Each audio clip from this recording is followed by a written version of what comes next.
Bonsoir à tous. Nous revoilà pour un cours un peu particulier cette fois-ci. Donc, ça va être un cours de conduite, on va dire, en ligne.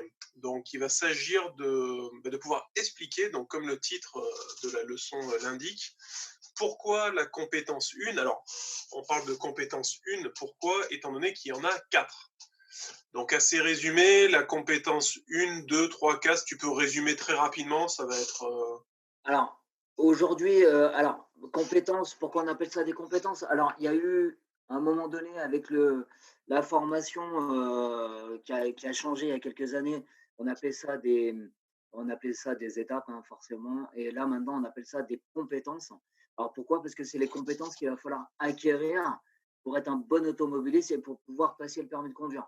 En sachant que quand on a atteint l'objectif des 4 compétences, on est censé pouvoir passer l'examen du permis de conduire.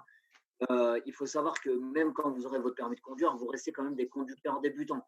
Même si toute la formation a été bien faite et que vous avez vu le maximum de choses qu'on peut voir en voiture ou qu'on peut aussi travailler sur le simulateur avec la gestion des risques routiers aussi, hein. Pour faire un parallèle aussi avec le simulateur. La première compétence, ça va être une compétence où ça va être de savoir gérer son véhicule, savoir gérer son observation, le positionnement un petit peu sur la chaussée et savoir faire une marche arrière en ligne droite, un demi-tour, une marche arrière en arrondi trottoir. C'est des manœuvres qu'on peut vous demander aussi en examen ou que vous pourrez faire aussi quand vous aurez votre permis de conduire. La première compétence, c'est une compétence très importante sur laquelle il ne faut pas louper d'étape. Pourquoi? Parce que c'est les fondations en fait de votre formation. Donc, si on rate cette compétence, on va avoir du mal après sur les compétences supérieures. Après, quand on parlait des 4 compétences, deuxième compétence, ça va être une compétence qui va être basée plutôt sur l'observation et le franchissement des intersections, toujours avec de l'observation, hein, bien sûr. Et la deuxième compétence est autant importante que la première. Elle va venir se greffer en fait à la première. Et ces 2 compétences-là, c'est vraiment les fondations de votre formation. 3 et 4, c'est des compétences qui vont venir se greffer en fait à la 1 et à la 2 en complément. Ça va rester que du complément. Donc, c'est des compétences qui vont être plus rapides dans votre formation, contrairement à la 1 et la 2 qui vont être plus longues dans la formation. Voilà, pour résumer un peu. Est-ce qu'on peut parler en pourcentage un peu et généraliser? Parce que bon, on sait que chaque formation est différente. Ça, on est d'accord. Il y en a qui vont plus passer de temps à la première ou la deuxième, la troisième, la quatrième, il y en a qui vont avoir du mal aussi. Mais en général, si on parle en pourcentage, la première compétence va prendre combien de temps sur la formation? Elle va prendre au moins 40% sur la formation, au moins. Ah, quasiment la moitié quand même. Ouais, quasiment la moitié. Alors, l'avantage qu'on a chez Drive-Innov, c'est qu'on a le simulateur. Donc, le simulateur va nous servir pour cette première compétence, déjà dans un premier temps, pour pouvoir avancer sur la première compétence. C'est-à-dire qu'en fait, on va gagner du temps. C'est-à-dire que les 5 premières heures de formation qui sont faites sur le simulateur, logiquement, on est quasiment à la fin de la première compétence. Il faut valider ça en voiture après derrière, parce que forcément, il faut aussi de la pratique dans le véhicule. Mais normalement, quand on sort du simulateur avec ces 5 heures-là, avec 2 ou 3 heures de conduite derrière pour valider, en fait, c'est juste de la validation de cette compétence, on devrait être capable de le faire. Alors attention, ça reste qu'une moyenne aussi, ça va dépendre aussi de tout le monde parce qu'il faut s'adapter aussi à chacun et chaque personne va être différente. Logiquement, sans simulateur, une première compétence, en moyenne, il faut compter 10 à 12 heures de conduite, en moyenne.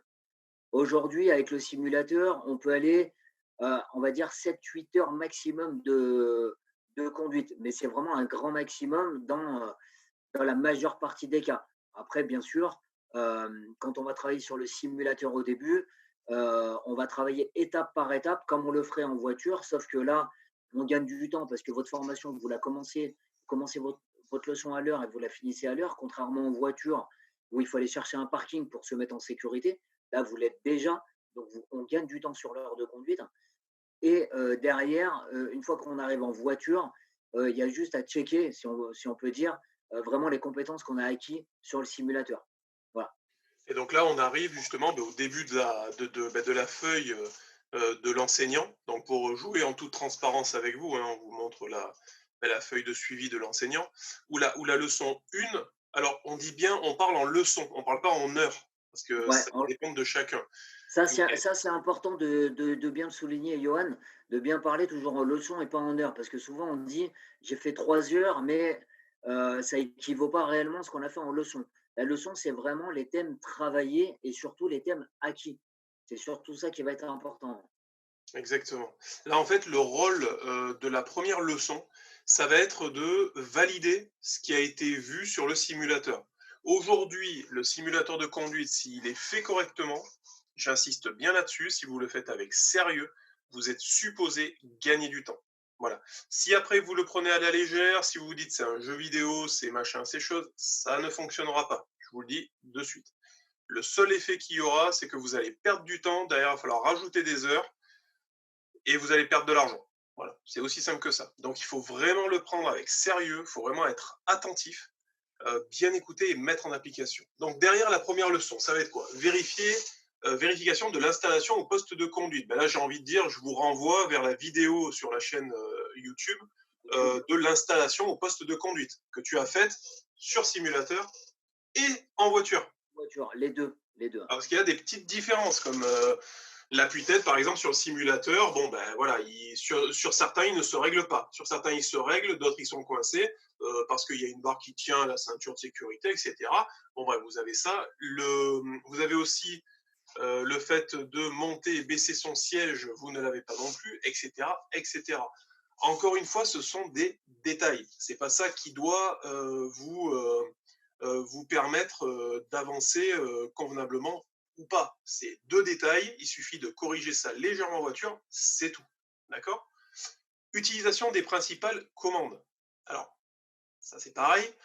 Faut quand même se dire que sur le simulateur, on reprend l'habitacle d'une voiture et vous allez acquérir les réflexes. Ce qu'on va attendre du simulateur au début et en auto-formation, on insiste là-dessus, c'est d'acquérir. Alors, je me suis mal exprimé, ce ne sont pas des réflexes, vu que je sais que tu n'aimes pas ce terme en plus, Yannick. Euh, Ce ne sont pas des réflexes, mais ça va être des habitudes que l'on va voilà. acquérir justement pour pouvoir avoir le bon réflexe d'aller au clignotant, le bon réflexe d'aller au passage des vitesses, donc au levier de vitesse sans regarder, on regarde devant, etc. etc. Ça, on n'a pas besoin d'être dans une voiture, j'insiste. Un simulateur fait très bien l'affaire. Alors, travail du regard. Alors ça, c'est pareil. Vous avez 3 écrans qui prennent bien large, voire même dans pas longtemps, la réalité virtuelle que l'on va brancher sur notre nouveau simulateur que l'on va créer en interne et qui va permettre justement de pouvoir tourner la tête bien dans les angles morts, à l'arrière, etc. etc. Les simulateurs que l'on a sont équipés de la réalité virtuelle, mais on s'en sert pour du risque routier principalement. Mais le travail du regard, alors là je pense que Yannick ne va pas me contredire, on va dire que ça représente allez, 70% de la conduite. Alors, c'est même plus. En Le plus, regard, ouais, le regard, on le néglige beaucoup en sachant que le regard, on va vous en parler dès la première leçon sur le simulateur, et dès la première leçon. Donc ça, c'est bien à savoir. Et jusqu'à la fin de votre formation. Le regard, en fait, votre conduite, elle va être basée sur votre regard. Souvent, on entend dire, ouais, mais je sais conduire. En fait, ce qu'on a tendance à savoir faire, c'est savoir maîtriser son véhicule, c'est-à-dire monter, descendre ses vitesses. Le regard, en fait, c'est ce qui va vous mettre en sécurité dans la majeure partie des cas. C'est-à-dire, si on positionne bien son regard en voiture, on ne sera jamais surpris ou très peu surpris, parce que ça peut arriver d'être surpris, d'accord? Très peu surpris. Et c'est surtout, ça va vous éviter de vous mettre en danger ou de mettre les autres aussi en danger. Et le regard va vous permettre aussi de vous positionner correctement sur la chaussée et de voir aussi la signalisation. Le regard, c'est environ 90% de votre formation. voilà, C'est énorme. on sur 70, mais au final, oui, c'est plus 90, tu as Beaucoup totalement plus. raison. Le travail du volant, alors c'est pareil. Il y a des enseignants qui disent que le volant, on peut le tourner avec les pieds, on s'en fout du temps que la trajectoire est bonne. Alors non. Ah non, pas du tout. Non, Non. non, non. Enfin, il y a quand même un minimum à avoir, hein, voilà. Le but, c'est pas de mettre en porte-à-faux certains enseignants. Le but, c'est de comprendre que quand on tient le volant, si dans un virage on se retrouve comme ça, c'est très dangereux pour la sécurité. Donc, il va falloir travailler le placement des mains d'une certaine manière, prendre son temps à le faire. Alors, je vais peut-être pas vous rassurer, mais la première compétence, c'est plutôt chiant. Et ça peut être très rébarbatif. C'est du bourrage de crâne la première. Et Mais il y a certains enseignants qui n'aiment pas former les élèves sur la première compétence, hein. Et donc, ils passent vite. Et en fait, vous partez avec de mauvaises bases. Il faut bien comprendre que, parce qu'on a eu des retours d'élèves qui nous disaient, ouais, mais, ou des parents qui viennent en disant, ouais, mais attendez, elle est à 12 heures de leçon, elle est toujours en train de travailler le levier de vitesse, la montée et descente de vitesse. Oui, bah, c'est que c'est pas acquis. Encore une fois, si l'enseignant fait correctement son travail, j'ai mis aussi, on verra derrière, une trame de leçon pour bien mettre en avant comment doit se passer une trame de leçon. Bon, c'est très scolaire, hein, vous allez voir, mais c'est très efficace. Mais à la base, vous êtes censé vous-même savoir quelle est votre progression et où vous en êtes dans la formation, tout simplement. C'est ultra transparent, une formation à l'apprentissage de la conduite. De vous-même, vous devez le dire. Donc voilà. De toute façon, alors on dit qu'il y a certains enseignants. Alors après, c'est pareil, une formation, ça se travaille en binôme. Alors l'avantage qu'on a chez nous au Drive Innov, c'est que la majeure partie des cas, on est avec un enseignant référent. Donc la base, ça va être d'avoir un sentiment aussi de confiance avec son enseignant et l'enseignant aussi avec vous, mais surtout ne pas vouloir brûler les étapes. Parce que souvent, ce qu'on a tendance à faire, c'est vouloir aller plus vite que ce qu'on devrait aller. Il y a des acquis à avoir et on ne peut pas survoler ces acquis. Surtout, comme je disais tout à l'heure, première et deuxième compétence, les deux compétences les plus importantes. Et ça, on ne peut pas les négliger.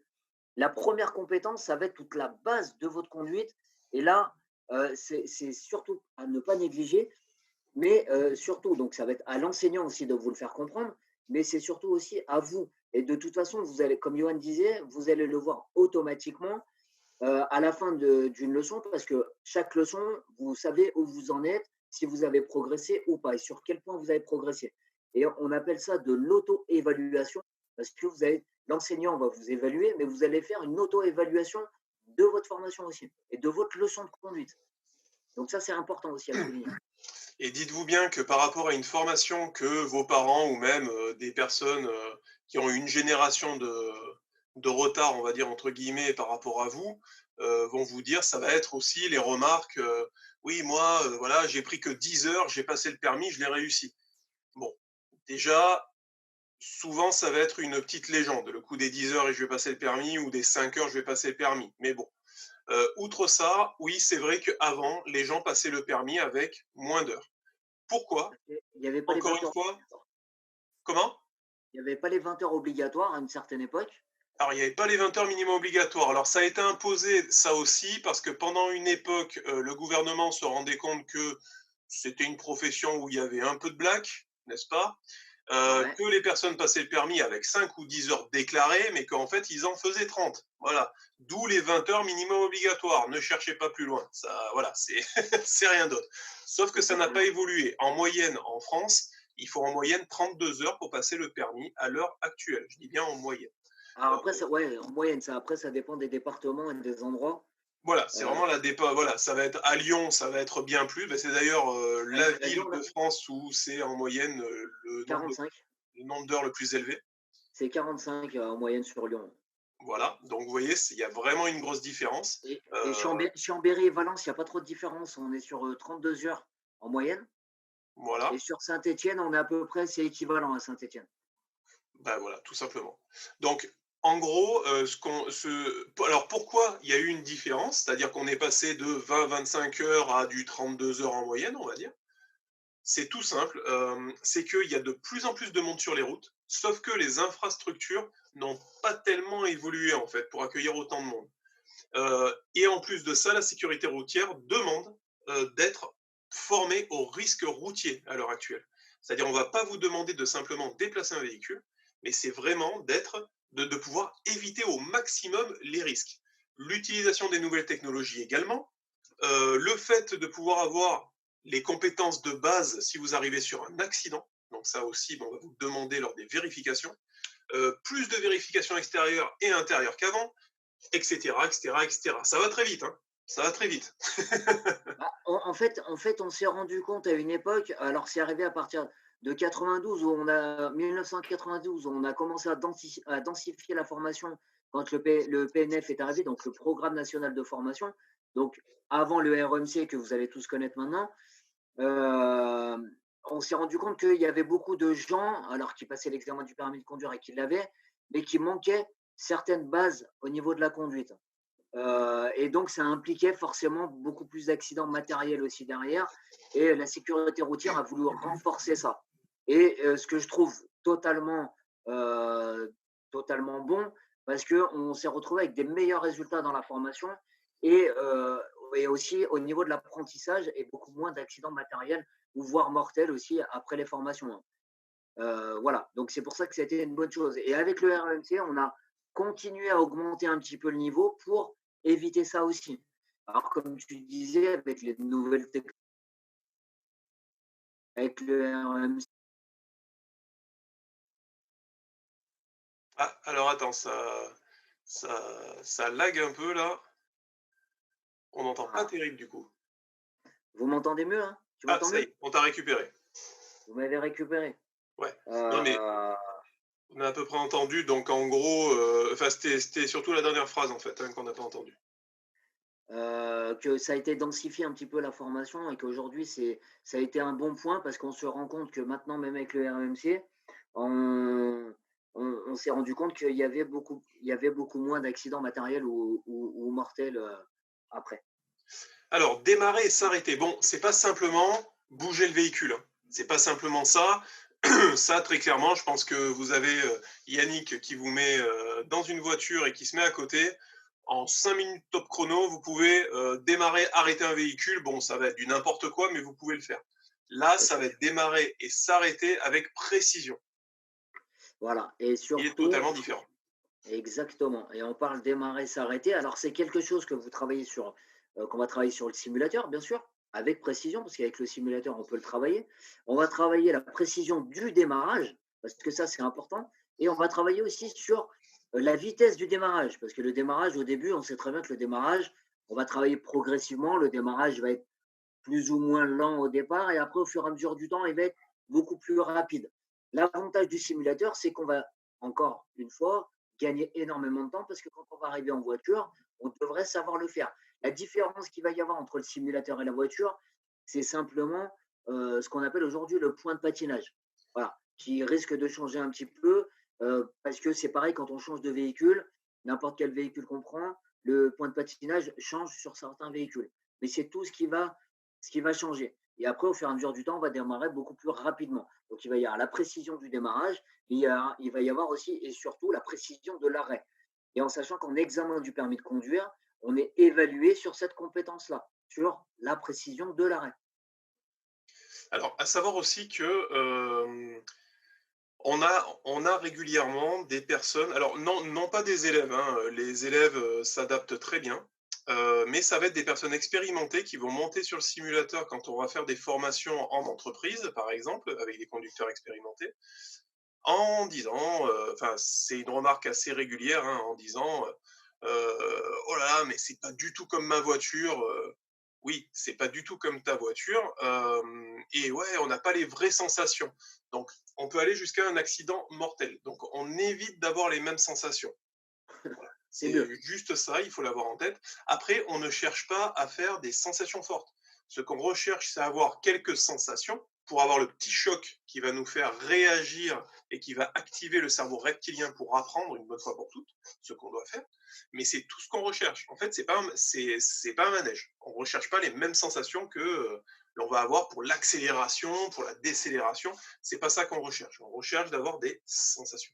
Et Et puis, de et le base. simulateur reste quand même pédagogique, parce qu'on est là pour se former se former à être des conducteurs responsables sur la route et des bons conducteurs. On n'est pas là pour se former à faire de la course automobile. Donc, c'est un simulateur qui est adapté pour l'apprentissage de la conduite. Et on dit bien apprentissage de la conduite et en circulation pour nous et pour les autres. C'est surtout ça. Il faut bien faire la différence avec un simulateur de course et un simulateur pédagogique d'apprentissage. C'est autre chose. Donc là, on est vraiment, nous, dans l'apprentissage. Alors après, utilisation du levier de vitesse. Voilà, quand on dit Alors, c'est, bah, c'est bon, savoir utiliser, savoir monter et descendre ses vitesses, hein. Alors, au départ, on va vous l'apprendre sur le simulateur en statique, c'est-à-dire en statique sans utiliser les pédales, c'est-à-dire à l'arrêt, sans bouger. Savoir positionner surtout sa main sur le levier de vitesse, parce que ça va être très important pour qu'on soit efficace avec le levier de vitesse, d'accord? Et savoir où se trouve chaque vitesse, et pour monter et pour descendre. Et après, on va la prendre en circulation. Donc, avec le démarrage qu'on aura déjà vu, on va inclure la deuxième, plus l'arrêt de précision, toujours avec la deuxième, et ainsi de suite. On va monter à la troisième, quatrième et cinquième. Et voire sixième aussi, parce que le simulateur, on peut monter jusqu'à la sixième. Et dans les voitures récentes, on peut monter aussi jusqu'à la sixième. Et après, on va avoir la descente de vitesse. Et c'est là, vous savez, donc là, c'est ce qu'on parle, hein, montée des vitesses, phase de rétrogradation. Rétrogradation, ça va être la descente de vitesse. Donc, on va savoir, on va apprendre à utiliser son levier de vitesse en statique, après à savoir monter ses vitesses et après surtout à savoir les descendre. Et la difficulté là-dedans, ça va être de savoir les descendre, de rétrograder ses vitesses. C'est ça qui va être le plus compliqué. Alors, pour monter et rétrograder, il va falloir surtout réussir à coordonner ses mains sur le volant. C'est pour ça qu'on a travaillé au départ avec le regard. On a travaillé après le démarrage et l'arrêt, l'utilisation du levier, et après on va apprendre à monter et à descendre ses vitesses. C'est pour ça qu'on monte crescendo. Voilà. Et après, il va falloir réussir à coordonner tous les mouvements, tous les gestes, comme Yoann vous disait tout à l'heure, qui ne sont pas des réflexes, mais c'est surtout savoir gérer et que ça devienne naturel après pour vous. Une fois que votre cerveau, en fait, c'est simplement une machine, on lui a rentré les bonnes données, il va le refaire naturellement. Ça va être naturel et il va nous les refaire systématiquement. C'est pour ça qu'après, une fois que la phase d'apprentissage est faite et qu'on a bien compris le système, et c'est pour ça que vous verrez sur chaque leçon de conduite, on va vous l'expliquer, on va vous le démontrer, d'accord? On va vous guider et après, on va vous laisser faire en autonomie. Parce que le but, c'est que vous y arrivez en autonomie. Une fois que vous y arrivez en autonomie, on va vous demander de faire un exercice un certain nombre de fois pour valider l'acquis et passer à la compétence supérieure. Voilà. et puis pour finir, on va vérifier le démarrage en côte. Alors, si on doit résumer, vous voyez qu'il y a beaucoup de choses à voir en une leçon. Des fois, on aura besoin de 2 leçons, parce qu'on aura peut-être un doute. Alors, pourquoi on va faire ça à la première leçon? Ben, pour valider l'évaluation de départ qui a été faite également par le simulateur. Pourquoi on a besoin de valider ça? Enfin, logiquement, ça correspond, hein, je vais rien vous cacher. Le simulateur de conduite, c'est des tests psychotechniques qui est réalisé lors de l'évaluation de départ. Et les résultats de ces tests vont être comparés à tous ceux qui sont passés sur le simulateur et qui ont passé le permis. Et le résultat, ça va être de dire, ben voilà, toutes les personnes qui ont eu le même résultat que toi ont fait en moyenne, si on prend en boîte manuelle, 20 à 25 heures, 25-30 heures, 30-35 heures, 35-40 heures, etc., etc. Donc ça va donner une fourchette. De là, le moniteur, après la première leçon, va pouvoir confirmer ça. Et donc, il va pouvoir aussi déterminer un prévisionnel d'examen. Parce qu'on fonctionne comme ça. Le but, c'est de vous donner une semaine prévisionnelle pour pouvoir passer l'examen. Voilà, aussi simple que ça pour cette première leçon. Alors, la deuxième, du coup, bon, installation et commande. Si pas validé sur le simulateur, vous allez voir, il y a beaucoup de choses à valider en fait, hein. Vous allez, on dirait pas comme ça, mais il y en a quand même beaucoup. Il y a un ordre à avoir bien précis. Donc, le tout premier, maîtriser le maniement du véhicule. Voilà, donc ça, c'est la compétence 1. A. Connaître les principaux organes et commandes du véhicule, effectuer des vérifications intérieures et extérieures. Comme quoi, il y en a beaucoup. Quand vous prenez le livret de vérification extérieure et intérieure, si on devait tout voir à la première leçon, on y passerait quelques heures déjà. Sur vérification intérieure-extérieure, il faut savoir qu'il y a 200 questions. Voilà, donc 200 questions. Donc en une heure, c'est impossible de le faire. Donc après, c'est pour ça qu'on a fait aussi des vidéos, pour rebondir aussi un petit peu sur les vidéos, pour vous permettre aussi de gagner du temps, que vous ayez aussi les explications avec vous et gagner du temps aussi en conduite. Parce qu'une fois qu'on aura fini la période un petit peu délicate qu'on est en train de tous vivre aussi en ce moment, ça va vous permettre, vous, d'avoir déjà des acquis et de pouvoir passer à autre chose. Voilà. Donc, c'est l'objectif hein, aujourd'hui de faire ces cours en visio pour que vous validiez des acquis assez rapidement et d'éviter de perdre trop de temps aussi derrière. Et Voilà. puis vous expliquez, voilà, tous les détails qui vont vous permettre de gagner du temps. Même après, cette période qu'on traverse, tout le monde pourra gagner du temps grâce à ça. C'est très important de l'avoir en tête. Alors, organes, commandes, connaître le tableau de bord, vérification intérieure, vérification extérieure. Donc là, c'est vraiment la connaissance du véhicule, en fait, à l'intérieur et à l'extérieur. C'est quand même fortement utile pour savoir, le guide. Et ça prend quand même du temps, hein. Là, en moyenne, tu es sur combien d'heures à peu près? Si vraiment on respectait parce que c'est vrai que, si vraiment on respecte là-dessus, si ça pas parce que sur le simulateur, c'est pareil, hein, on le voit, mais hors simulateur, pour valider ça, il faut bien compter au moins 2 heures, hors simulateur. Alors que sur le simulateur, en 30 minutes, ça peut être fait. En fait, ça Donc valide tout. Il y a une vue extérieure qui permet de tout définir où se situe absolument tout. Et en exactement, plus, avec les vidéos YouTube des vérifications intérieures-extérieures qu'on a faites, là, vous êtes au top. exactement. Vous êtes au top. Exactement, et les commandes, donc quand on parle des commandes, c'est les principales commandes et les principaux organes du véhicule. Donc c'est tout ce qu'on va avoir à disposition et qu'on va devoir se servir rapidement, hein. Clignotant, feu de détresse, enfin voilà les organes, les principales commandes. Ça peut prendre un petit peu de temps, mais si on l'a fait sur le simulateur, ben, c'est toujours du temps de gagner et on ne perdra pas ce temps-là en voiture. Heu, D'où le code aussi est important, parce que le code est important aussi pour votre conduite aussi derrière. Je l'ai déjà dit, je le répète, le code, il ne faut pas le négliger non plus parce que ça va vous aider pour votre progression en voiture aussi derrière. Donc, on a été évalué un certain nombre d'heures de conduite, mais si on ne veut pas perdre non plus de temps par rapport à cette évaluation, comme Johan disait tout à l'heure, qui est relativement correcte, c'est pour ça que vous avez toujours une fourchette, hein, de, de 5 heures. Mais pour éviter de dépasser ce temps-là, il faut gagner du temps sur le code et sur le simulateur aussi, pour éviter d'en perdre. Voilà. Alors ensuite, ça va être entrer, s'installer au poste de conduite et en sortir. Bon, l'installation, encore une fois, vous allez voir sur le simulateur. Vous avez une vidéo sur la chaîne YouTube qui a été faite.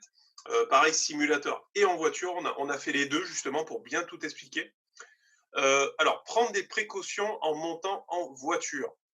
Ça, typiquement, ça va être quoi comme précaution? Alors, ça va être déjà savoir si on va pouvoir rentrer dans son véhicule, s'il n'y a pas de piéton, s'il n'y a pas d'automobiliste, s'il n'y a pas de vélo, rentrer en sécurité dans son véhicule. Voilà. Que ce soit pour vous ou aussi prendre les précautions nécessaires pour les passagers, pour les deux. Passagers, il y a par exemple, s'il y a un trottoir, faire attention aux piétons ou aux trottinettes ou aux vélos.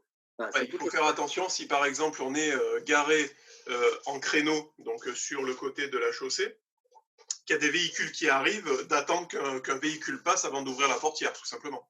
Exactement, voilà, c'est prendre les précautions nécessaires avant de monter dans son véhicule. Et une petite question, bon, on la verra aussi avec l'agent de AXA de demain, où on a un cours justement sur le constat amiable. Ouais, Si on se fait arracher la portière, on ouvre, il y a ouais. une bourrasque devant, on se fait arracher la portière. Qui est en tort dans ces cas-là? S'il y a une bourrasque devant et qu'on se fait arracher la portière par une voiture, Par une voiture, c'est-à-dire on tient la voiture, on tient la portière, mais bon, elle nous échappe, elle s'ouvre et et une voiture l'arrache. Ça fait beaucoup de ah, si, je te l'accorde. Mais alors, eh ben, c'est celui qui a ouvert sa portière qui est en faute. d'accord, ok, Eh oui, d'accord. eh oui. Donc c'est pour ça qu'il faut faire attention parce que c'est imprévisible pour l'automobiliste et c'est nous qui avons ouvert la portière. On s'est mis en danger, on a mis l'automobiliste en danger, donc c'est nous qui sommes en tort. Ok. Alors, régler le siège, régler le volant. Donc ça, bon, ça encore une fois, tu l'as expliqué hein, en détail dans la vidéo, on va pas perdre de temps avec ça. Régler les rétroviseurs et connaître leur rôle. Alors ça aussi, ça va être essentiel de pouvoir bien connaître leur rôle. Ouais, alors j'en ai parlé aussi, On a je parlé crois, aussi de toute façon. Ouais. je crois, ouais, c'est dans la vidéo des vérifications dans l'installation au poste de conduite en voiture. Le rôle du rétroviseur, j'en ai parlé aussi dans un cours, c'est surtout les rétroviseurs, que ce soit à droite ou à gauche. Alors celui de droite, un truc qui est important, il n'est pas obligatoire sur la voiture, mais il est conseillé. Aujourd'hui, toutes les voitures en série sont équipées d'un rétro extérieur droit. Le rétro va vous permettre de regarder sur le côté du véhicule, donc que ce soit à droite ou à gauche, mais surtout sur une longue distance. Voilà, c'est surtout ça leur rôle.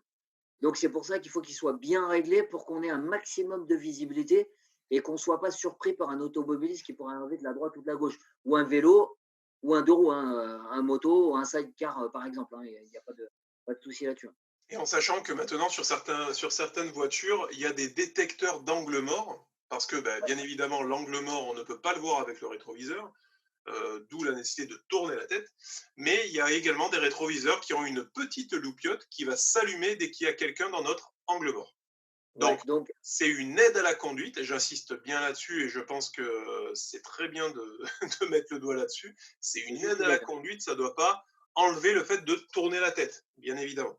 Alors, normalement, quand on voit la petite lumière, logiquement, instinctivement, on va tourner la tête. Instinctivement. Mais il ne faut pas prendre l'habitude de se dire il y a la lumière, c'est qu'il y a un véhicule qui arrive. Il peut y en avoir un deuxième. Il peut y avoir autre chose, il peut y avoir un danger. Donc, ça n'exclut pas. C'est ce qu'on dit, hein. La confiance, c'est bien, mais ça n'exclut pas le contrôle, hein. Donc, on peut avoir confiance en nos aides à la conduite, mais ça n'exclut pas le contrôle. L'être humain doit prendre le dessus aussi là-dessus, hein. Mais là encore, on commence à aborder la compétence 2 au final, parce que là, c'est vraiment hors circulation. Donc là, on commence à parler des autres véhicules. On pourra voir ça vraiment en détail dans une autre vidéo. On pourra faire exactement la même chose avec la compétence 2, parce que je pense que ça peut être utile aussi en complément de la compétence 1.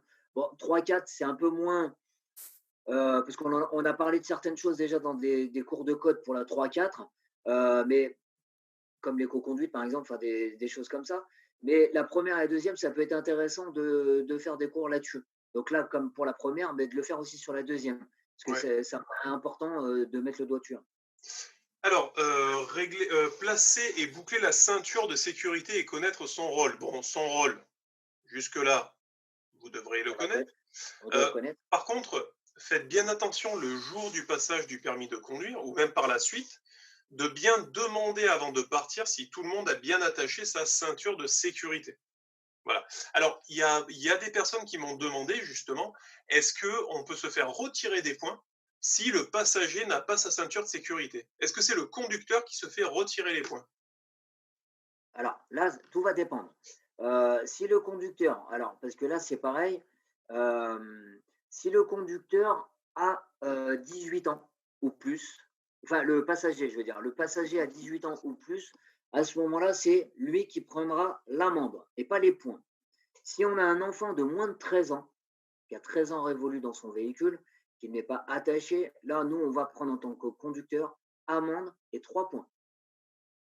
Et entre 13 ans et 18 ans? Et entre 13 ans et 18 ans, il n'y aura qu'une amende. Pour le conducteur, bien sûr.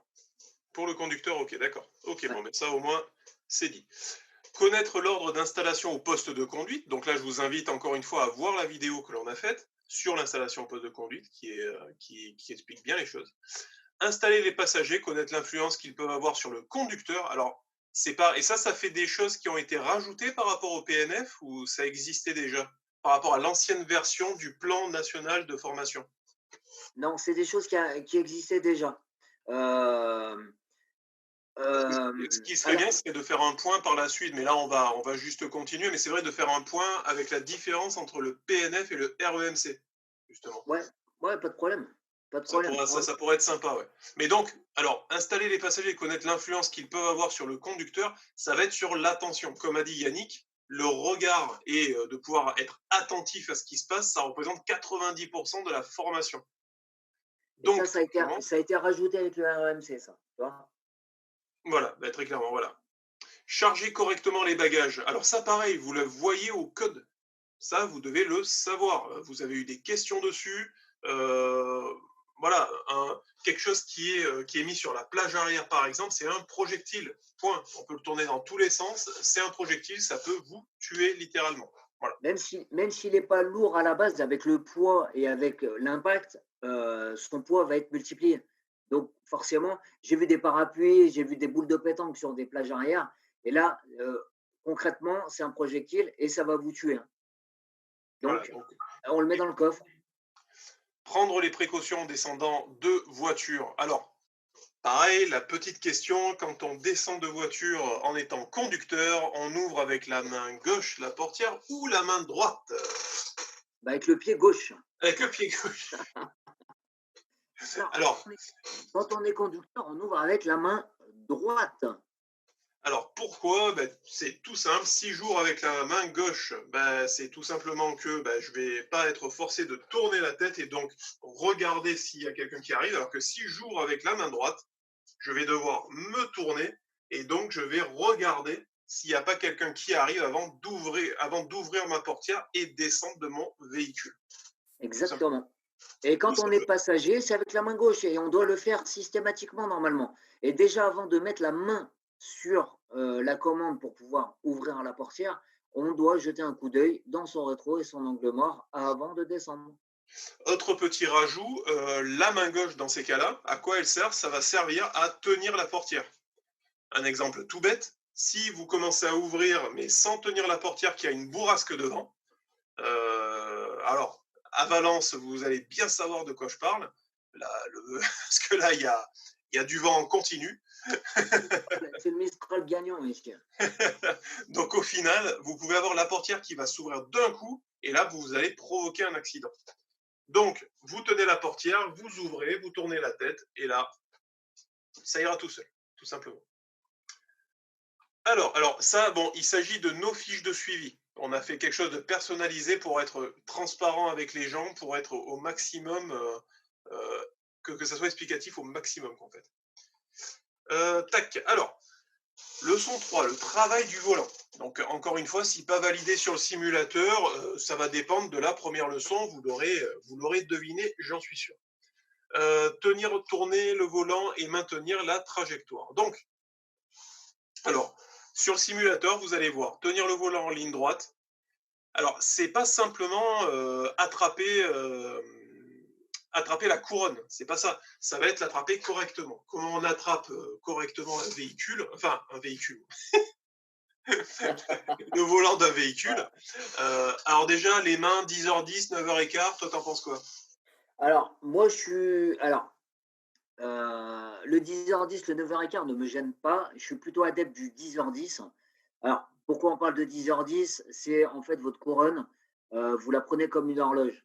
Donc midi en haut, 6 heures en bas, 9h15 sur les côtés, 10h10 et surtout quelque chose qui va être important qu'on soit à 9h15 ou à 10h10, un truc important. Alors à 10h10, on aura beaucoup plus de maniabilité avec le volant. On pourra être beaucoup plus efficace et beaucoup plus dynamique.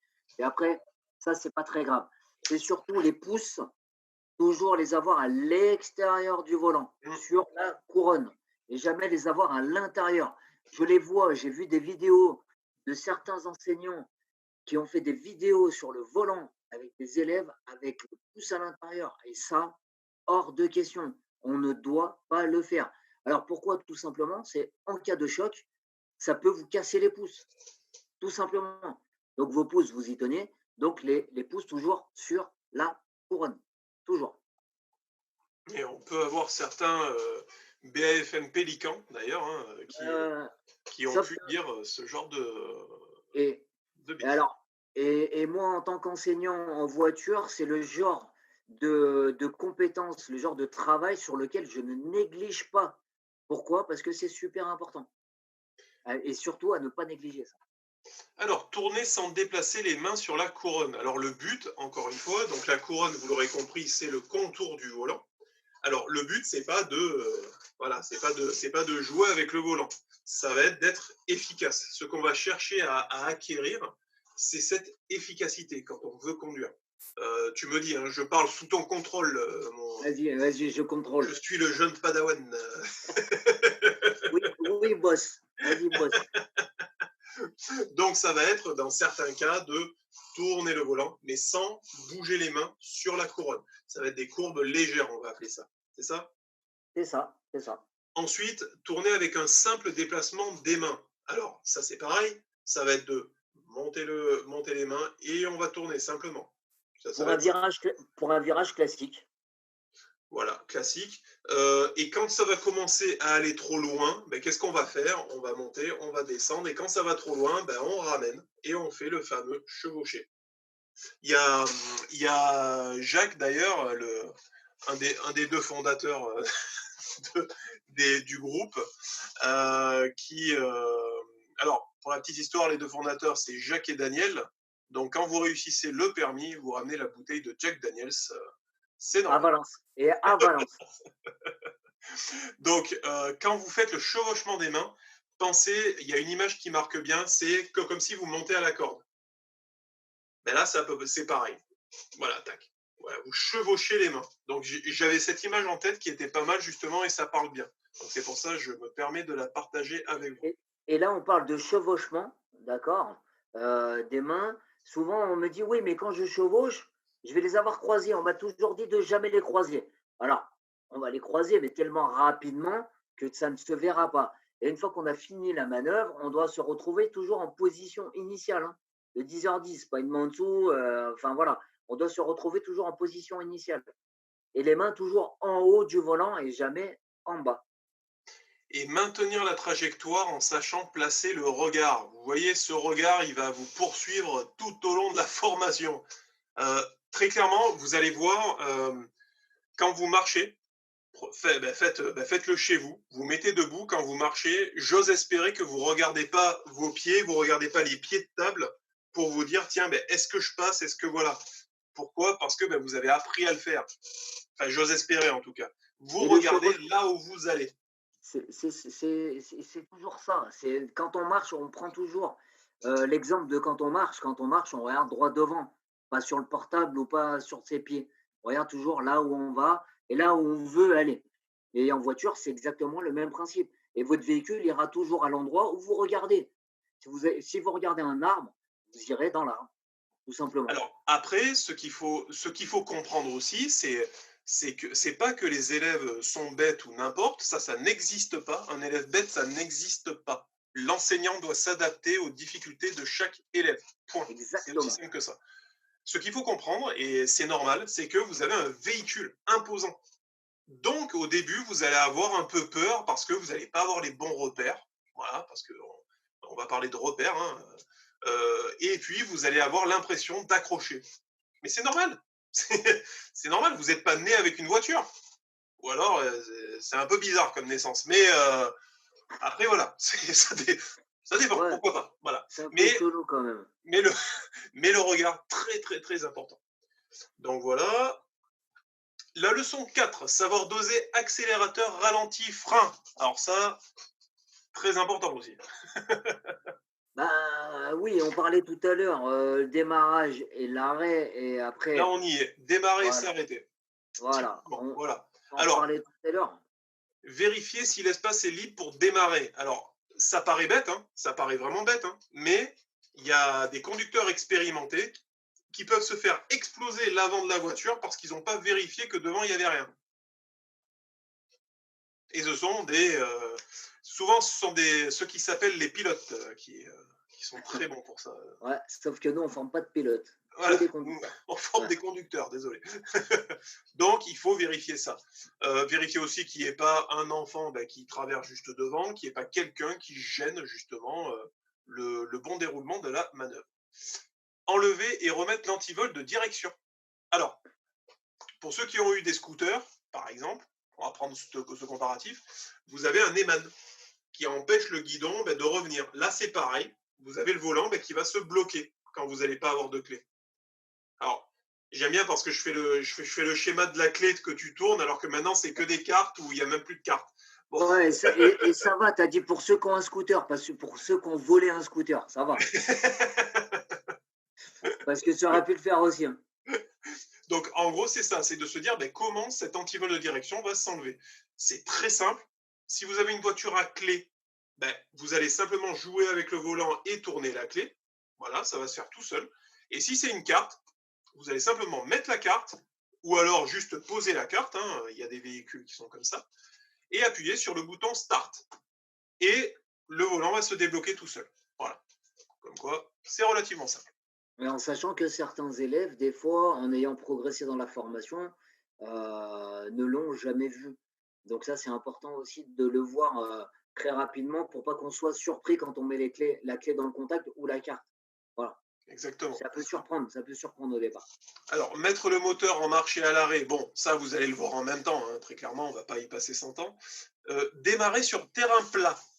Alors, c'est pareil, il y en a pas mal qui viennent à l'auto-école, donc avec les parents, qui nous expliquent: «Ouais, mais j'ai appris à démarrer à ma fille ou à mon fils, sur le parking, c'est au moins ça de gagner».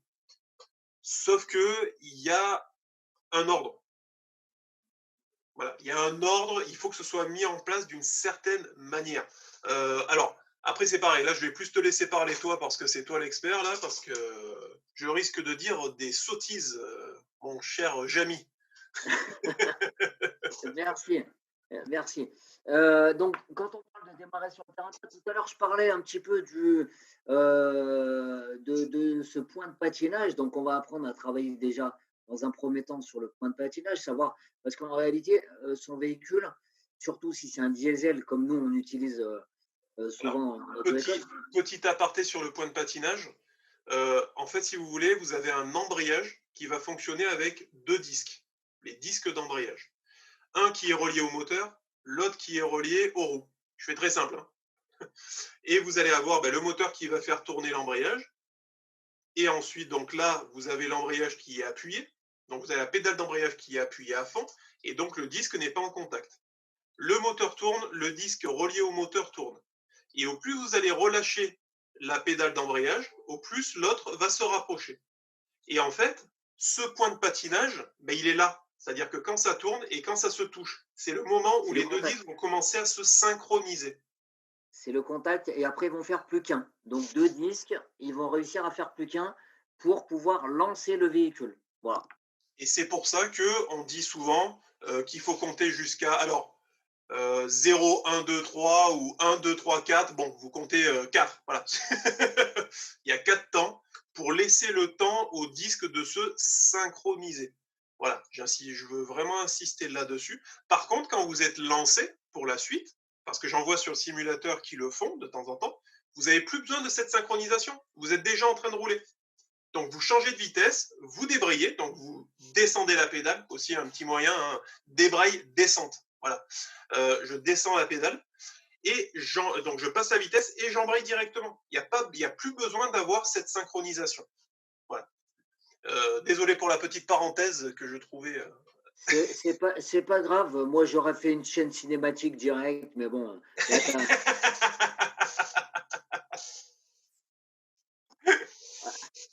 C'est vrai, ouais, c'est vrai. ouais. Non, non, non, mais voilà. Donc, en fait, le point de patinage, c'est la connexion entre ces deux disques pour pouvoir lancer le véhicule. Au départ, on va l'apprendre que avec l'embrayage. Pourquoi? Parce qu'en fait, l'embrayage, il est capable de vous lancer le véhicule tout seul. Alors, pourquoi on a un accélérateur, un frein sur la voiture? Forcément, parce que si on se sert que de l'embrayage, on va monter à 25-27 km/h grand max. On peut passer toutes les vitesses, hein, juste avec l'embrayage. Sauf que 27 km/h, ça fait un peu léger. Donc, on y a mis un accélérateur pour aller plus vite. Et forcément, vu qu'on va plus vite, on va utiliser un frein pour pouvoir s'arrêter aussi. Voilà. Donc, c'est pour ça qu'on a trois pédales sur une voiture à boîte manuelle. Après, donc, dans ce démarrage sur le plat, on va vous apprendre à démarrer avec le point de patinage. Et comme je disais tout à l'heure, on va apprendre aussi à démarrer progressivement. C'est-à-dire, au départ, on va l'expliquer, toujours, on va le démontrer et on va guider. Et après, on va laisser faire en autonomie. Et après, le but de l'exercice, ça va être d'être plus rapide dans cette phase de démarrage. Mais savoir démarrer que sur le plat, parce que le démarrage en descente et le démarrage en montée vont être complètement différents du plat. Et, Ça, c'est et le plus difficile, c'est en descente d'ailleurs. le plus difficile. Ouais.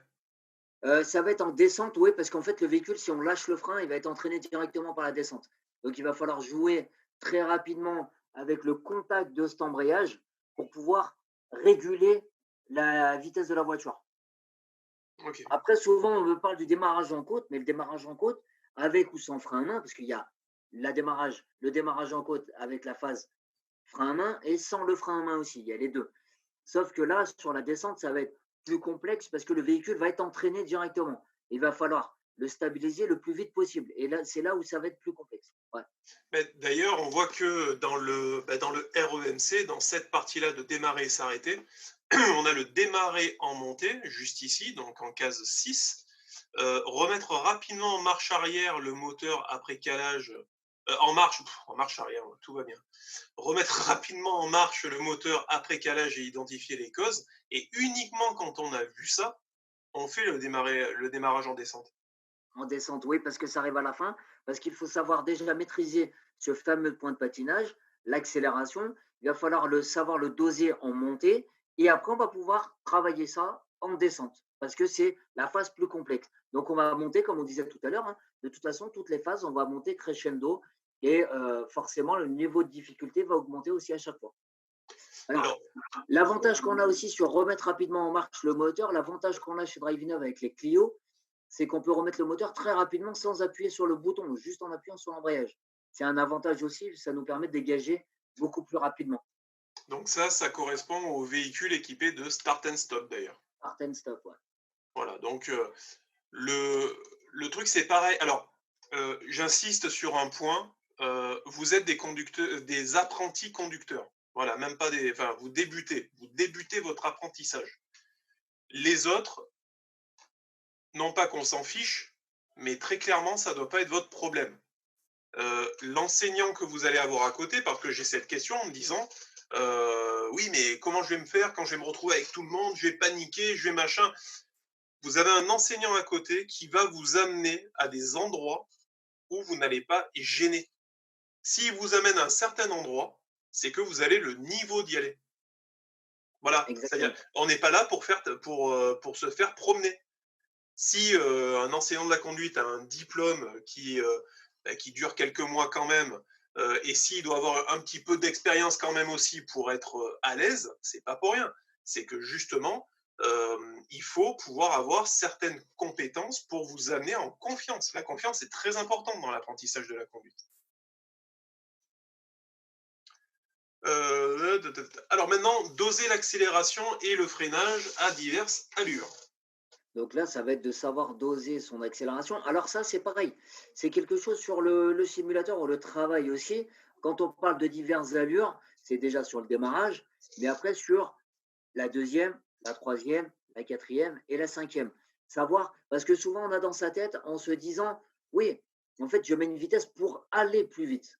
Alors ça, il faut s'y enlever de la tête tout de suite, dès aujourd'hui. En fait, monter une vitesse, c'est pas pour aller plus vite, c'est pour soulager votre moteur quand vous irez plus vite. Donc ça va être une gestion de l'accélérateur. Et surtout, quand on va aller plus vite, on va monter la vitesse supérieure. Et la vitesse supérieure ne vous fera pas aller plus vite. C'est que l'accélérateur qui vous fera aller plus vite tout simplement. Et on va apprendre à doser cette accélération sur différentes choses, c'est-à-dire déjà sur la montée, d'accord. Après, on va doser le freinage. Une fois qu'on sait doser l'accélération, on va essayer de doser le freinage, d'accord, parce que ça va ensemble. L'accélération en descente et le freinage en descente. Là, ça va être beaucoup plus compliqué que sur la montée. Et après, on va doser l'accélération et le freinage sur le plat. Et avec précision toujours. Je suis juste en train d'essayer de retrouver une petite vidéo que je vais vous lancer où il va y avoir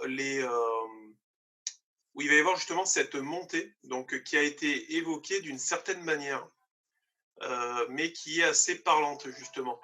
Donc excusez-moi une toute petite seconde que je vous trouve la dite vidéo. Tac tac tac. Voilà, c'est celle-là. Alors en gros, tac. Voilà, je vais vous mettre la vidéo en partage. Donc ça, c'est une vidéo qu'on avait faite hein, pour expliquer. Je vais juste couper le son. Voilà, tac.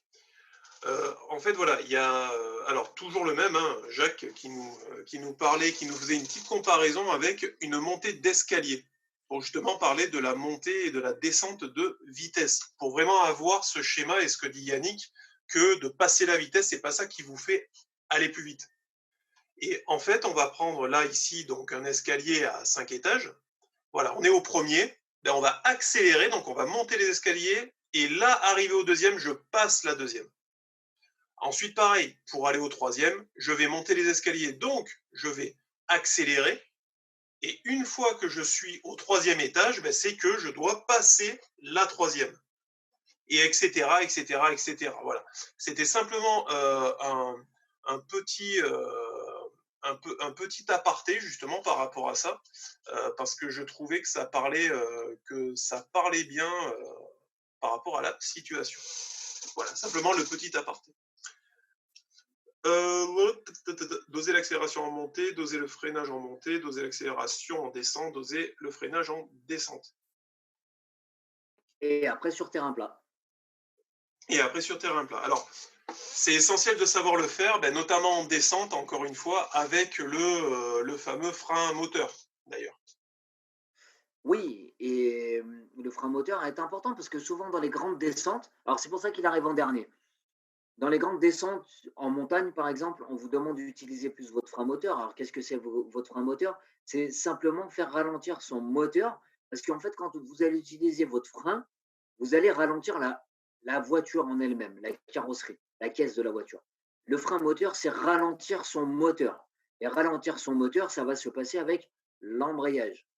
Donc ça, on l'apprendra aussi en voiture, mais ça va se jouer avec l'embrayage, voire descendre les vitesses. Le frein moteur, on va descendre les vitesses avec l'embrayage qui va ralentir votre moteur.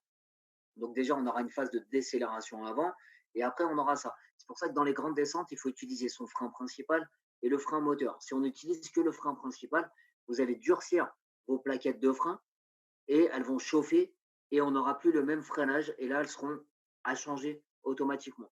Donc c'est pour ça que dans les grandes descentes, on n'utilise pas que son frein principal, on va alterner entre les deux. D'ailleurs, on fait souvent la comparaison avec le fer à repasser. Voilà, où vous prenez un fer à repasser qui est froid, vous allez avoir du mal à le faire passer sur un vêtement. Mais dès qu'il est chaud, par contre, il va glisser. Là, c'est la même chose avec les plaquettes. C'est-à-dire qu'au plus elles seront chaudes, c'est-à-dire au plus vous allez les utiliser, et au moins elles seront efficaces.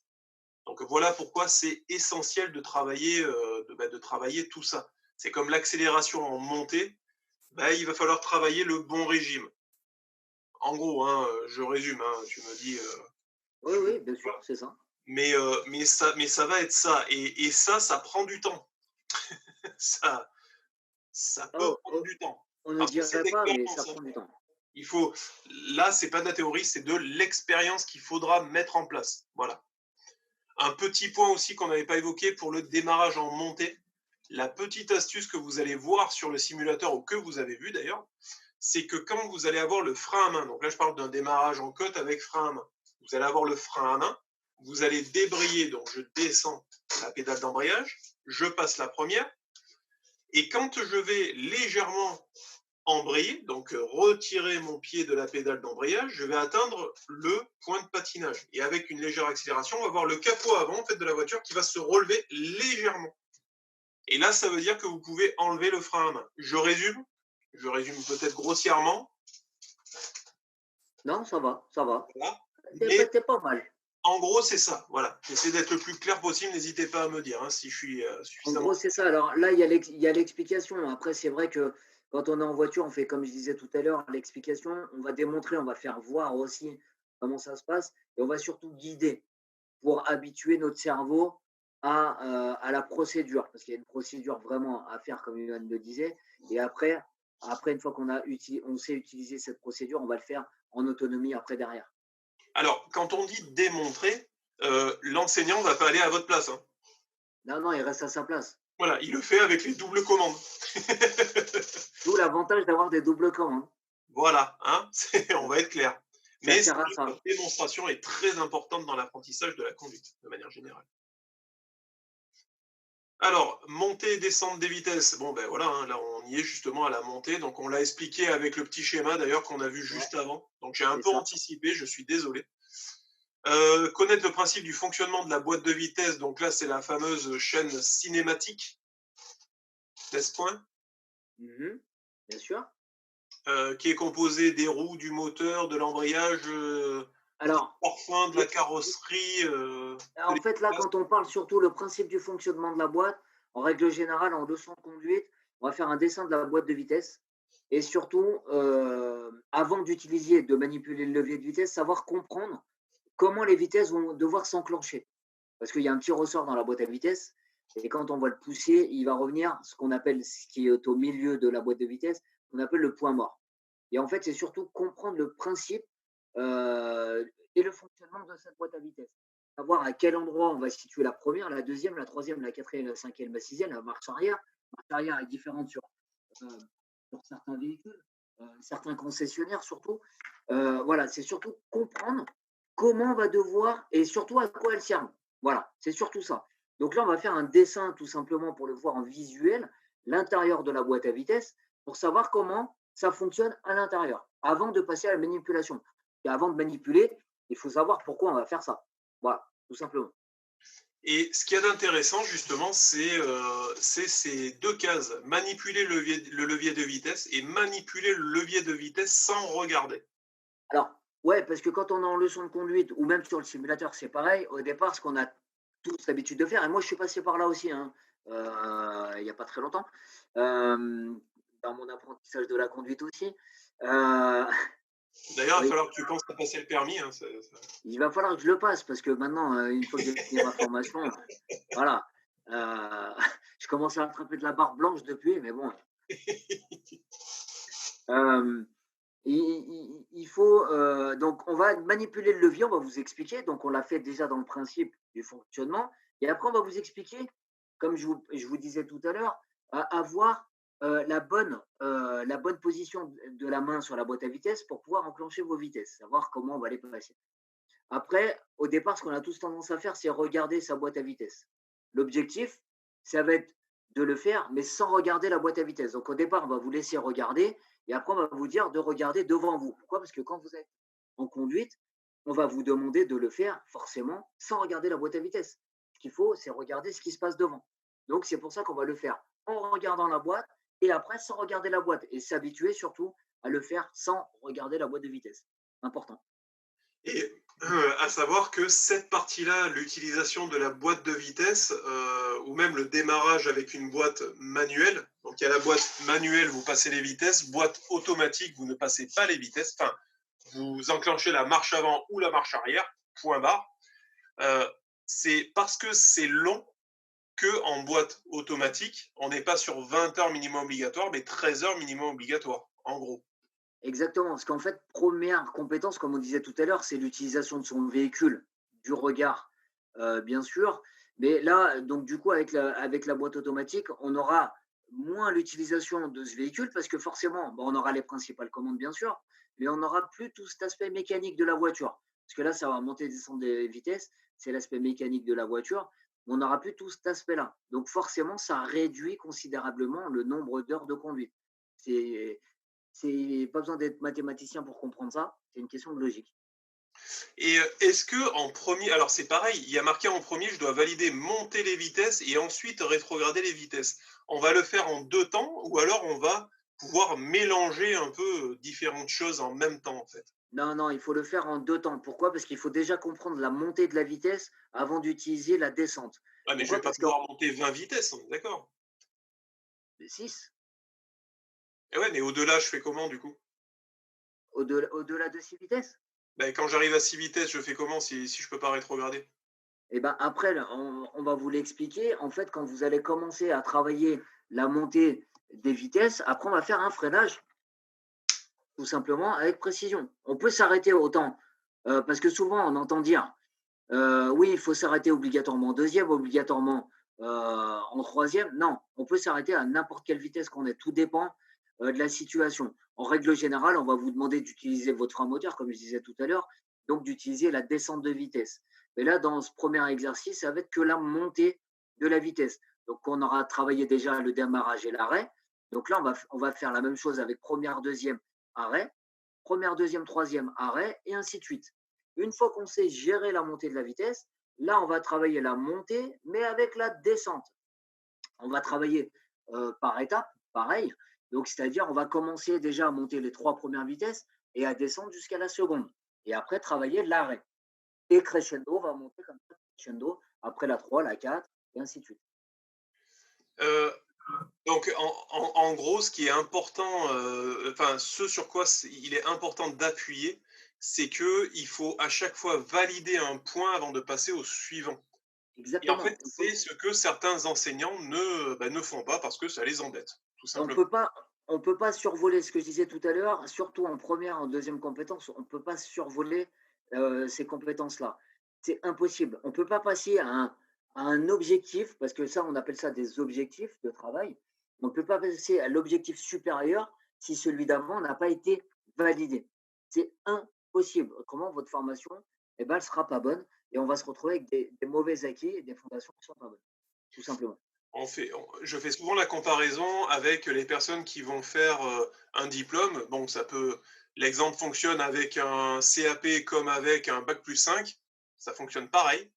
Euh, on va prendre la moitié, ceux qui passent le bac. Quand vous passez le bac, vous n'allez pas le passer en seconde. Voilà. Pourquoi? Parce que vous n'allez pas avoir les bases nécessaires et les connaissances nécessaires pour passer le bac, tout simplement. Exactement. Vous allez pouvoir rusher pendant 1 an et tout ça, mais ça va être du n'importe quoi. Ben là, c'est pareil. C'est-à-dire que le but, justement, tout ce que vous allez faire avant, ça va être du temps gagné pour la suite, très clairement. Choisir le rapport de vitesse convenable. Alors, c'est là aussi où on passe beaucoup de temps, de manière générale. Oui, alors,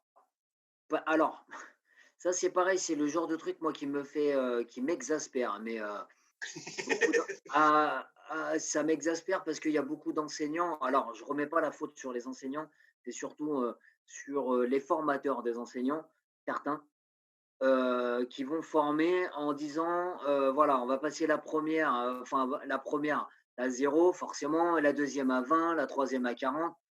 Ça, c'est des conneries monstrueuses. Pourquoi? Parce qu'aujourd'hui, les véhicules ont changé, bien sûr, et on va surtout s'adapter à notre véhicule. Avec certains véhicules, on va être en cinquième, on va être en troisième à 50, mais certains véhicules, on sera en quatrième ou en cinquième. Tout va dépendre à quel moment la vitesse, on devra la passer. Après, bien sûr, si on parle aussi d'éco-conduite, on va toujours avoir la vitesse supérieure. On l'a dit dans un autre cours. Voilà, le rapport de vitesse convenable, ça va être par rapport à notre régime moteur. C'est ça qui va être important.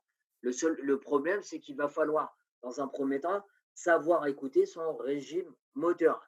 Si on regarde son cadran de vitesse, forcément, on parlait de regard tout à l'heure, de ne pas regarder sa boîte à vitesse, le cadran, c'est pareil. Il faut juste avoir un petit visuel dessus pour voir à quelle vitesse on est, mais ne pas se baser à quelle vitesse on est, surtout à notre régime moteur. C'est ça qui va être le plus important. Sachant que les véhicules, on entend quand même assez le moteur et après, on connaît aussi son véhicule par rapport à ça pour choisir la bonne vitesse, que ce soit pour monter ou pour descendre. Eh ben tiens, on a Ah, bah voilà notre chaîne cinématique. un beau petit schéma. Donc le moteur, l'embrayage, la boîte de vitesse, l'arbre de transmission et qui donc transmet le mouvement à la roue avant ou la roue arrière si c'est une propulsion. Avec les deux disques. Donc là, ce sont les disques d'embrayage dont on a pu parler. Là, ici, vous avez le schéma justement explicatif pour voir comment démarrer et comment ça se passe tout simplement. Diriger la voiture en avant, en ligne droite et en courbe en adaptant allure et trajectoire. Alors c'est pareil, hein, c'est que à force d'avoir de l'expérience, et là on parle bien d'expérience de la conduite, donc ça vous mettez un peu de temps à l'avoir, mais c'est de pouvoir se dire, mon pied, mon muscle, je vais devoir l'habituer à maintenir une trajectoire rectiligne, donc ça c'est sûr, mais surtout une vitesse constante. Ouais. Ça va être ça. Mais voilà, il va falloir le faire, d'avoir une bonne trajectoire, en fait, hein, tout simplement. Hein. Une bonne trajectoire, ça va être aussi ne pas se rapprocher d'un virage à gauche où je n'ai pas de visibilité en montagne, là où les motos peuvent arriver, par exemple. Ouais, Et donc prendre la voiture de plein fouet parce que eux vont pencher du côté de votre voie. En sachant que là, je disais à gauche, non, quand vous prenez un virage à droite, si vous restez trop à gauche, c'est là où vous risquez de prendre une moto. C'est plus logique. Contrôler la direction en fonction de la rotation du volant. oui, donc après, on parlait de vitesse tout à l'heure. Forcément, la vitesse, ça va avoir un impact énorme là-dessus. On va adapter notre vitesse, mais ça va être surtout notre regard qui va diriger tout ça. C'est notre regard. Si notre regard est à l'endroit où on veut aller, automatiquement, notre vitesse, parce qu'en fait, notre corps humain est fait comme ça. L'information que notre cerveau aura, mais l'information, elle va être déterminée par nos yeux, par rapport à notre vision. Donc, on va déterminer une image qui va retransmettre ça à notre cerveau, à nos mains et à nos jambes. Et là, à ce moment-là, on va adapter la vitesse, mais forcément, on va adapter aussi la direction en fonction. Alors, quand on parle de rotation, c'est de la courbe du volant, à comment on va devoir le tourner. Mais pareil, le virage, on ne le connaît pas et on va pouvoir le déterminer que avec notre regard et on va pouvoir déterminer ça et évaluer ça correctement après derrière. Mais ça, c'est pas facile. Il y a du travail quand même. Hein. Savoir déplacer le regard afin de maintenir la trajectoire. On en revient à ce que tu dis par rapport au regard, quoi. Exactement. Et quand on va arriver dans une courbe ou dans un angle droit, enfin peu importe, on va avoir les yeux qui vont se déplacer toujours avant le véhicule et jamais en même temps que le véhicule. Et ça, c'est important de bien le savoir parce que souvent, on a tendance à déplacer au début de la formation, d'avoir les yeux qui sont sur le devant de la voiture, sur le capot. On va vous demander d'avoir les yeux toujours le plus loin possible dans la direction où vous allez. Et quand il va y avoir un virage ou une courbe en angle droit, peu importe, de déplacer le regard avant la voiture pour pouvoir se positionner correctement, d'avoir une bonne rotation du volant pour se retrouver correctement à l'endroit précis et pouvoir ramener le volant, parce qu'après, il va y avoir le retour du volant aussi à gérer, et tout ça avec la position de notre regard. Ce qui en revient à adapter l'allure avec la trajectoire. Voilà. Tac, tac, tac. Alors, contrôle des rétroviseurs angle mort. Voilà. Ah, comme tu me disais l'autre jour, 1, 2, 3 soleil. 1, 2, 3 soleil. Alors, le 1, 2, 3 j'adore. soleil, donc certains enseignants le font encore. Ça va être de vous mettre à l'arrière de la voiture. Lui, il va se tourner, il va compter 1, 2, 3 soleil. Vous devez passer au volant. C'est ça, non? T'étouffes pas, t'étouffes pas. Non, mais c'est le 1, 2, 3 soleil, moi qui est. En fait, le 1, 2, 3 soleil, ça va être rétroviseur central, rétroviseur latéral, Et angle mort. angle mort, clignotant. Voilà. 1, 2, 3 soleil. Voilà, c'est ça. Et Voilà. c'est pour ça qu'en fait, c'est quand tu as parlé de l'enseignant derrière et qu'après ils doivent revenir au volant. Non, c'est pas ça. Non, en fait, le 1, 2, 3 soleil sert à rien. Déjà, dans un premier temps, ce qu'il va falloir, on parlait tout à l'heure de comprendre l'importance des rétroviseurs. C'est surtout déjà comprendre l'importance. Une fois qu'on a compris l'importance, on va savoir, on va se dire, OK, ils vont me servir à ça, ils sont importants, je vais les utiliser pour ça. Donc, le rétro intérieur, on va l'utiliser même quand on ne va pas tourner. Le rétro intérieur, c'est celui qu'on utilise le plus. Alors, je vais anticiper par rapport à tout ce qui est marqué. Hein. Le rétro intérieur, c'est celui qu'on va utiliser le plus, donc avant de ralentir, par exemple, ou même en circulation classique pour voir toujours ce qui se passe derrière nous, parce qu'on doit avoir une vision devant, et on doit avoir une vision aussi derrière. Regardez ce qui se passe. On ne peut pas anticiper vraiment ce qui se passe derrière, mais on doit avoir une vision pour pouvoir, nous, se préparer à un éventuel, par exemple, accident ou voilà, ces choses-là, ou un véhicule qui sera trop proche de nous. Les rétrolatéraux vont vous donner l'indication de ce qui se passe autour de vous avant de tourner, mais aussi en circulation classique. Alors, on demande, certains enseignants vous disent, voilà, dans le rétro intérieur, il faut regarder à peu près toutes les 5 à 6 secondes. Le rétro extérieur, c'est pareil. Voilà. Moi, je ne donne pas réellement de durée, mais il faut regarder quand même très régulièrement. Voilà. 5 à 6 secondes, on n'est pas obligé de respecter ces 5 à 6 secondes. Si on contrôle déjà régulièrement et qu'on sait ce qui se passe à côté de nous et derrière nous, ça ira. Après, l'angle mort, il va surtout être utile quand on va vouloir tourner ou changer de voie.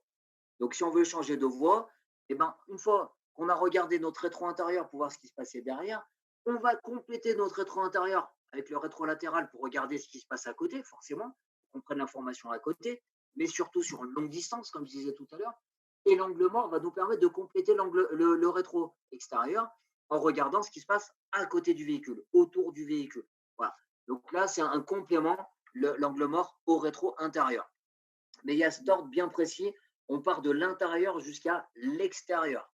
Toujours. Pas contrôler l'angle mort et après le rétro intérieur. Ça ne sert à rien.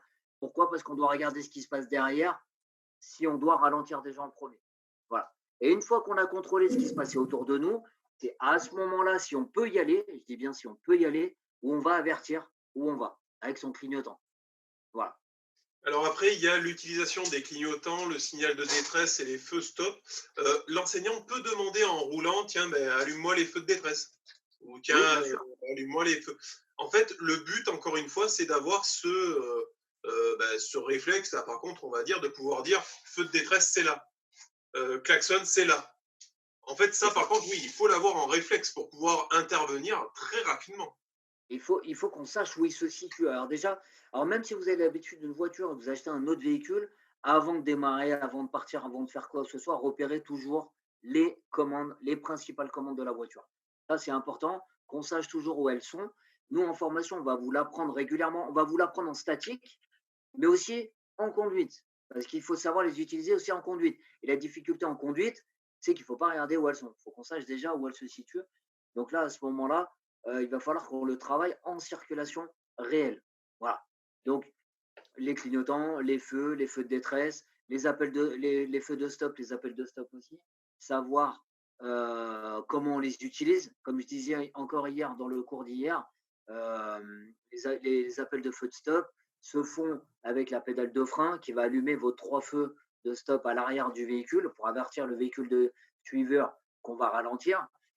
Et c'est sûr, ça se joue sur les deux premiers centimètres du frein, sur la garde. Voilà, simplement.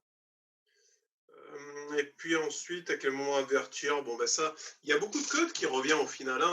À quel moment avertir et comment? Feu pour avertir, avertisseur sonore aussi en cas Ouais. d'urgence.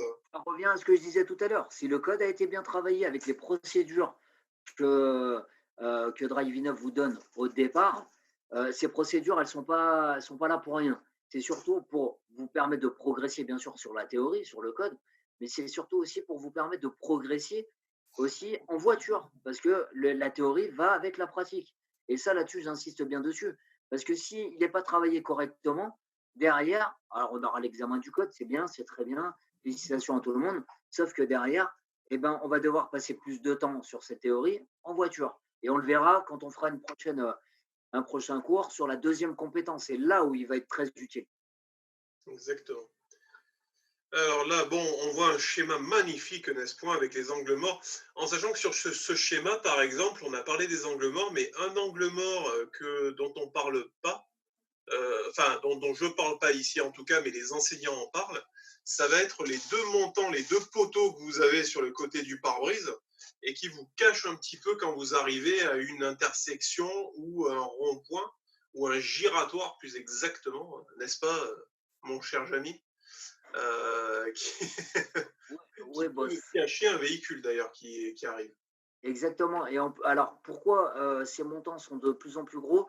Parce qu'avant, les montants, ils n'étaient pas aussi gros, donc ça cachait moins. Aujourd'hui, ça peut nous cacher un véhicule, un piéton, un deux roues. Pourquoi ils sont de plus en plus gros? Parce qu'en fait, il y a des tests qui sont réalisés sur les voitures et par rapport aux déformations des voitures suite à un impact. Et forcément, les montants sont de plus en plus gros, que ce soit à l'avant, mais aussi il y a les montants aussi à l'arrière du véhicule, sur la lunette arrière. Donc, c'est pour ça qu'ils sont de plus en plus gros et que là, il faut se méfier beaucoup plus parce qu'il n'y a pas de visibilité. Il faut savoir que pour l'enseignant, si vous n'avez pas la visibilité, il n'aura pas de visibilité non plus. Donc là, c'est pour ça qu'il faut prendre encore plus de précautions à ce moment-là. Et donc, leçon 8, manœuvre en sécurité. Alors, on met bien cause de 2 ajournements sur 3. Voilà. Les manœuvres, ça doit être travaillé, retravaillé, re-retravaillé. C'est très important. Alors, surtout quand on parle de sécurité, là. Alors, moi, les filles, je les connais parce qu'on les a fait ensemble, heureusement. Donc, je savais ce qui allait arriver. Non, en fait, quand on parle de sécurité, c'est pour toutes les manœuvres. On verra dans les prochaines compétences aussi. Quand on demande une manœuvre, souvent, j'entends dire, ouais, mon pote, il m'a dit, il fallait que je la réussisse du premier coup, ou mon père ou ma mère. Comme je le répète à chaque fois, les seules personnes habilitées à pouvoir vous répondre, vous payer une formation, c'est votre enseignant ou le responsable de l'agence, au pire, sans aucun problème. Ne pas écouter tout ça. Après, quand on part, on nous demande une manœuvre, on va toujours nous la demander en sécurité. Le plus important dans la sécurité, ça va être l'observation, l'allure. Et on parlait tout à l'heure d'observation. L'observation va être le plus important. Regardez toujours ce qui se passe autour de votre véhicule, quelle que soit la manœuvre. Après, bien sûr, on va avoir l'allure qui va rentrer aussi en compte, d'accord? Comme quand on fait une marche arrière, par exemple, et ben forcément, nos yeux vont être derrière. Alors, bien sûr, on va alterner avec le regard aussi devant, parce qu'il peut se passer des choses devant, mais éviter les contrôles rétro quand on fait de marche arrière. Comme papa, il aurait pu le dire, par exemple. Que des fois, les papas, ils le disent parce qu'ils ont été formés comme ça. Et comme on disait tout à l'heure, les parents n'ont pas forcément eu la même formation que vous. Voilà. Donc, c'est pour ça qu'il faut avoir une vision en direct, toujours sur ce qu'on fait, et en adaptant toujours l'allure. Alors après, si on fait une manœuvre et qu'on la fait en 2 fois ou en 3 fois, peu importe, on s'en fout. Du moment qu'elle est réalisée en sécurité, il n'y a aucun problème là-dessus. Aucun. Donc, c'est ce qui est la cause d'ajournement, c'est pas la manœuvre en elle-même, c'est la sécurité. Voilà. Tout simplement. Encore une fois, la sécurité, ça peut être aussi être à deux doigts de rentrer dans une voiture.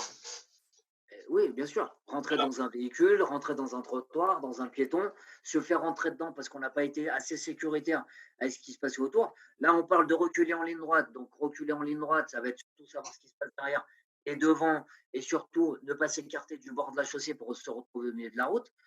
Après, l'arrondi de trottoir, ça va être la même chose, sauf que là, on va avoir une deuxième difficulté, ça va être l'arrondi et on ne voit pas forcément ce qui se passe après.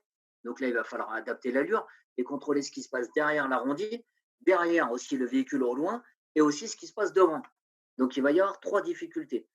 Et le demi-tour, il va y avoir plusieurs difficultés parce qu'on va avoir le demi-tour, ça va être d'être dans un sens de circulation et vouloir repartir dans l'autre sens de circulation.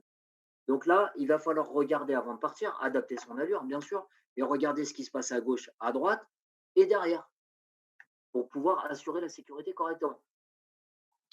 Là, souvent, l'enseignant, en fait, vous fera des dessins pour vous expliquer un demi-tour, comment ça se passe. Enfin, voilà, des choses assez utiles. Et là, on passe à la compétence 2. Donc, on va pouvoir s'arrêter là pour ce cours.